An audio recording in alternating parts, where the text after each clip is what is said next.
Hello! Cette vidéo est la première de son genre et probablement la dernière. Anyway, t'as probablement déjà vu le titre, mais aujourd'hui on va parler de la frustration. Et je te stoppe tout de suite, je sais que tu vas me dire qu'il y a différents types de frustration. Donc on va parler de la frustration dans les jeux vidéo. Pour certaines personnes, la frustration est due au simple fait de perdre à un jeu. Ou pour certains, c'est le fait d'accomplir un jeu sans avoir ressenti un certain accomplissement. Ou pour d'autres personnes, c'est le simple fait d'échouer là où il est impossible d'échouer. Et pour vous montrer un exemple, on va parler d'un jeu qui s'appelle Getting Over It with Bennett Foley. Le principe du jeu est simple. Pour gagner, il suffit de monter en haut d'une montagne. Mais réaliser cet objectif est complexe. Ce qui a amené un paquet de personnes à être frustrées et c'est pas étonnant.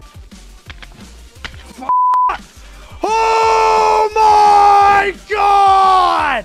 Oh!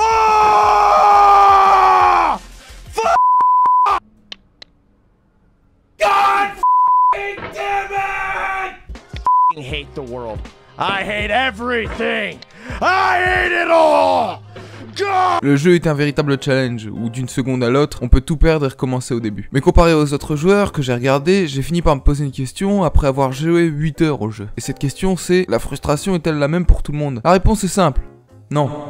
Et là une nouvelle question se pose, pourquoi? Là cette fois la réponse est pas si simple, mais je vais t'expliquer. Dans les jeux, la frustration est due à plusieurs choses. Le skill, l'ego et la RNG. Mais revenons d'abord à Getting Over It with Bennett Foley. Avec les 8 heures de jeu, j'ai remarqué que je n'avais pas crié ou été frustré une seule fois. Sachant que le jeu n'est pas basé sur la RNG mais seulement sur le skill, la seule personne à blâmer en cas d'échec, c'est le joueur. Pour ma part, faire une erreur dans le jeu se résume à une meilleure compréhension de l'obstacle sur lequel j'ai échoué.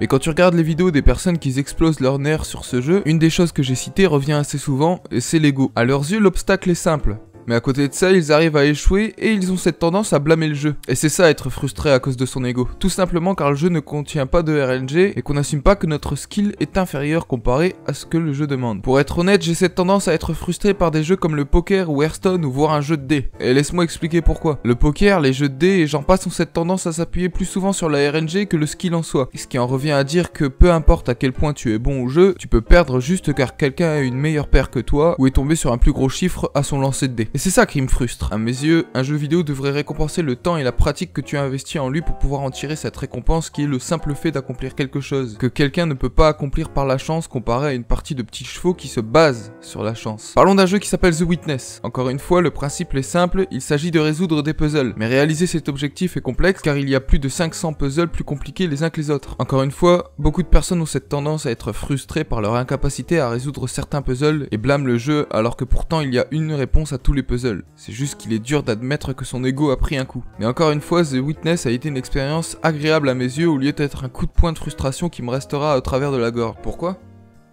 Bah voilà pourquoi. Je ne jouais pas au jeu pour me dire de le finir à 100%, mais j'y jouais par envie. Chaque puzzle résolu était un genre de mini-jouissance. Apprendre le pattern d'un nouveau puzzle était excitant. Et me battre avec mon cerveau pendant 1 heure sur un puzzle était plus un challenge qu'une frustration. Car à la fin, je savais que j'allais pouvoir être fier de moi. Fier d'avoir accompli un passage compliqué aux yeux des autres. En écrivant cette vidéo, je viens de me rendre compte d'autre chose. Peut-être que c'est le point de vue avec lequel on aborde le jeu qui fait en sorte qu'on va être frustré. Peut-être que si je faisais une partie de poker avec mes amis pour m'amuser au lieu de vouloir gagner, je ne serais pas frustré par le fait de perdre.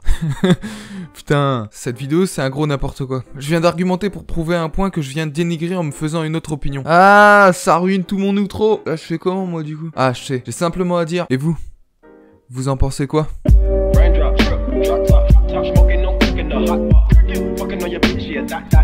Looking up, open the park, we came from nothing to something.